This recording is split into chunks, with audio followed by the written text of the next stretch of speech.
মুসনাদ আহমদ নামে একটা কিতাব, হাদিস নাম্বার 22950 নাম্বার হাদিসের বর্ণনা।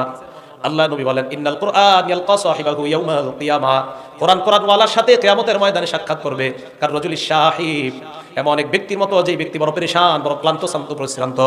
কোরআন ওই ব্যক্তিকে ডাক দিয়ে বলবে, হাল তারিফুনি, তুমি আমাকে চিনো? ওই ব্যক্তি জবাব দিবে, না, তোমাকে আমি চিনি না।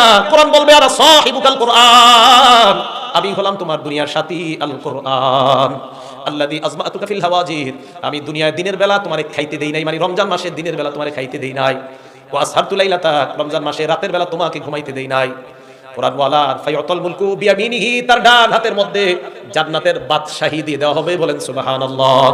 ওয়া ইয়াতুল খুলদা বিয়াসারিহি, তার বাম হাতের মধ্যে জান্নাতে চিরস্থায়ী বাদশাহীর একটা পাশনামা দিয়ে দেওয়া হবে। ডান হাতে বাদশাহী, বাম হাতের মধ্যে চিরস্থায়ী থাকার একটা পাশনামা। ওয়ায়ুদাউ আলা রাসিহি তাজুল ওয়াকার, হাফেজ কোরআনের মাথায় সম্মানের মুকুট পরায় দেওয়া হবে। হাফেজ কোরআনের মা বাবাকে 2 জোড়া কাপড় পরায় দেওয়া হবে। তারা বলবে, বিমা কুসিনা হাদিহি, আমাদেরকে কেন এই পোশাক পরানো হলো?